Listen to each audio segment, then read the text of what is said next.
Good morning, this is Baruka coming at you with a campaign video. I tried making a video of this earlier.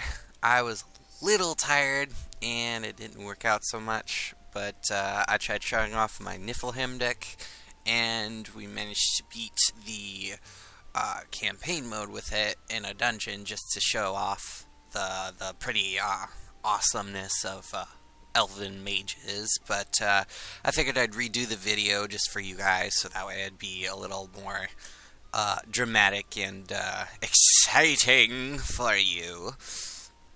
So we're gonna go into this dungeon. I'm kind of lazy. I don't really feel like reading this to you because you guys have probably made those of you who've actually have played this have probably played this 1,000 times, so let's not antagonize you with more of that wall of text. But anyway, our first opponent is this Gerdrag,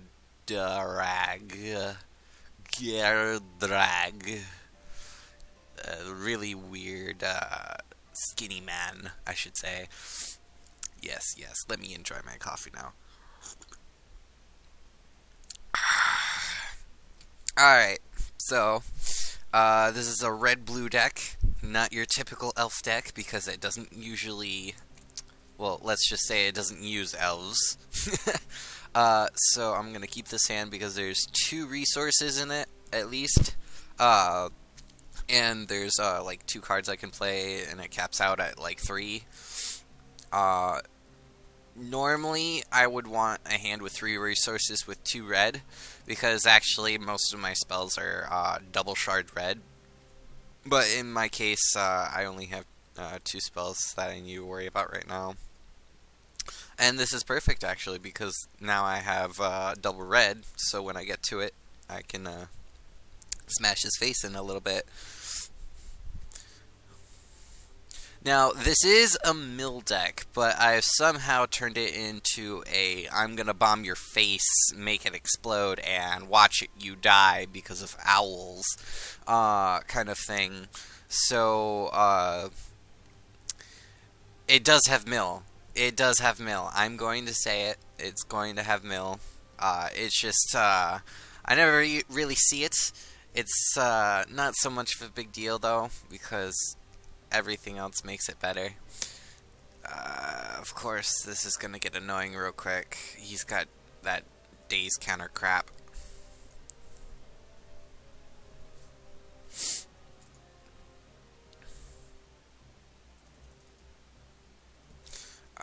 You better believe I'll be blocking it with that guy.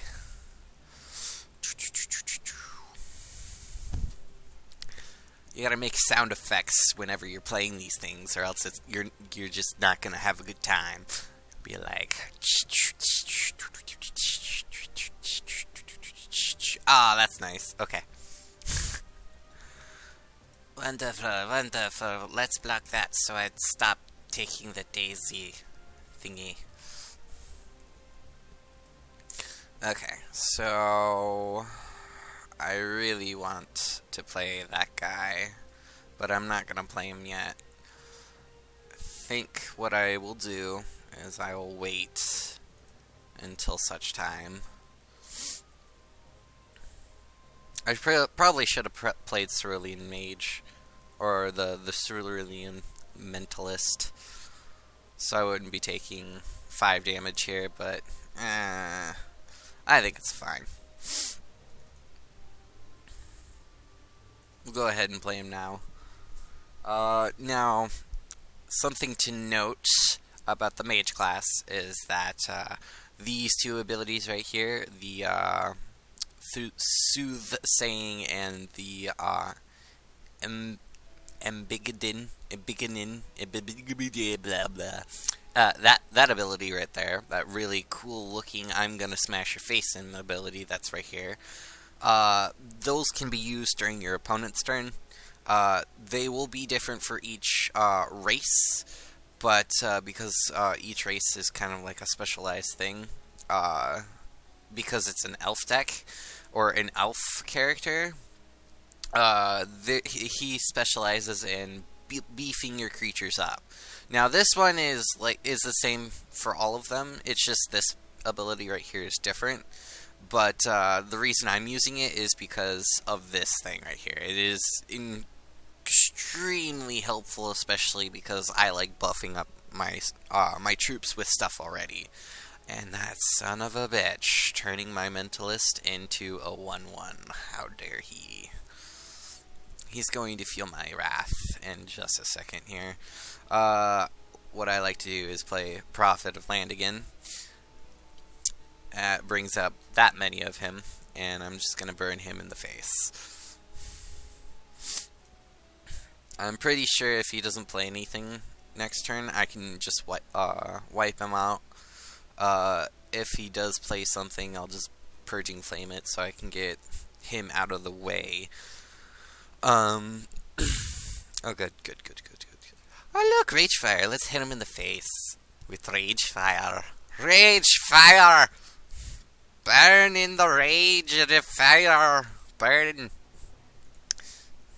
If you haven't figured it out yet, I'm a very big advocate of Ruby. Ruby is my favorite because I like to make things explode. I've always strived for making fireworks and pretty cool combos. Because, you know, I love fireworks. I like big explosions. That's kind of my deal. So whenever I play the small explosions like that, it's just like mini fireworks. It's like firecrackers. It's kind of cool. Alright, so we're gonna go ahead and take this guy on. I'm gonna see who just messaged me. It's that guy. Me. Yo.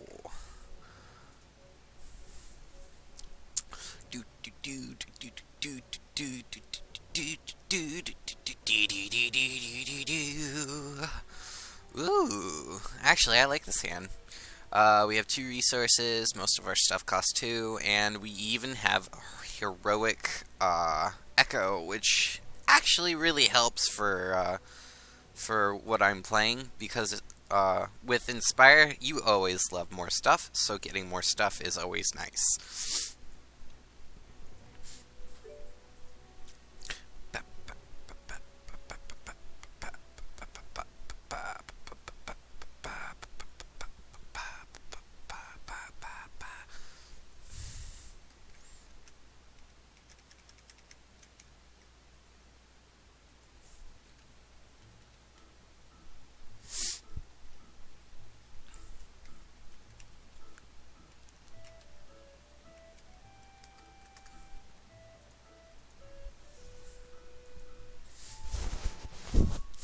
Now the real question is, do I want to save Heroic Echo for Wizard of the Silver Talon, or do I want to spend it on this Ruby Pyromancer?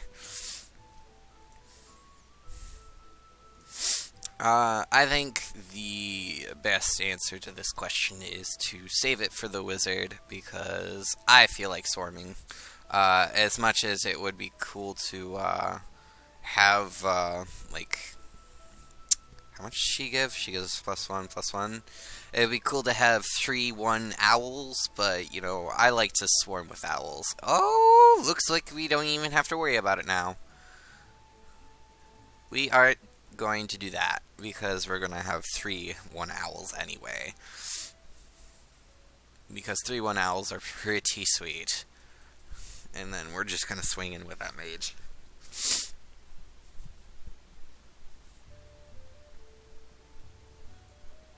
They're pet birds. Pet birds!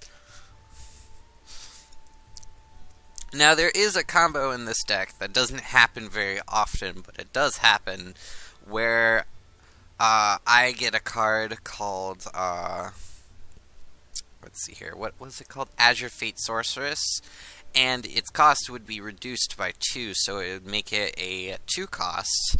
That would affect these things. Now, the gem sockets that I have connected for her are Gem of Destruction, so when it comes into play, it deals damage to somebody's face, and Flying. so it would affect the Silver Talon Senator. Uh, so what that means that when they enter play, they would also deal damage because they would be within the cost range of this majestic sorceress that has like tornado backgrounds. So because of that, I considered that play a Daedara owl bombing, and I absolutely loved it from there. So I use snarky little bitch. What do we want? What do we want to do here?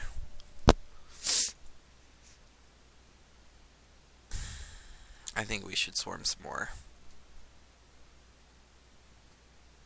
Okay, and let's see.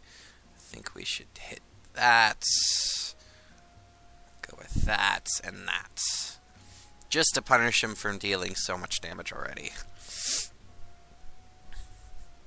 And he is dead! Deader than a doornail. Oh my god, we just leveled up! Oh, why am I green? I have green for some reason. I have never really actually experienced this. There is green. I don't know why there's green. Why is there green? Okay, so we're gonna hit up this guy because I don't like him. Do.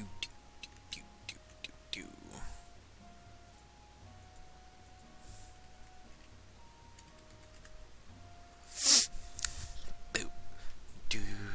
Boop. Boom. By the way, we are listening to Rogue Galaxy soundtrack. If you haven't played it, it's an awesome game. I always recommend it because it is fantastic, and I'm not sure why I just took this hand. But I played it when I was a little kid, and this deck is, that game is just simply amazing. I always recommend it. If you haven't played it, I always think someone should get off their ass and do it. So it is a PS2 game. It's kind of old, but it made my childhood so much better, and I think it would make your life so much better. One of those rare games besides the normal MMO games that we have today. So let's go ahead and play this Knowledge is Power on Ragefire, because I'd rather kill his troops than return them to his hand.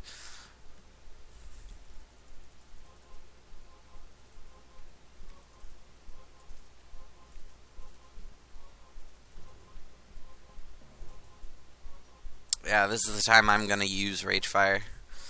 I would normally play a troop here, but he's got that thing, and I really do not like it.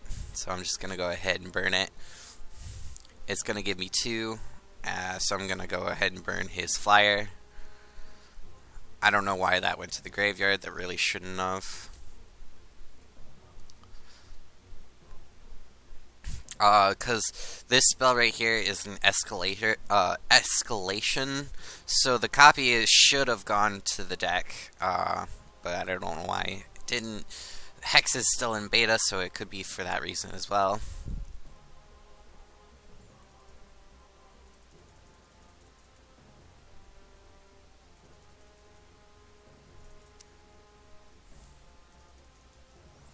Well, that's a swell card.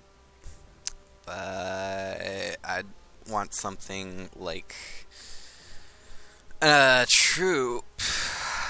I would love a troop at this point.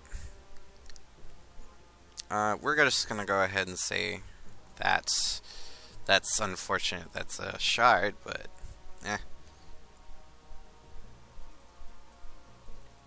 I'd even welcome a prophet at this point.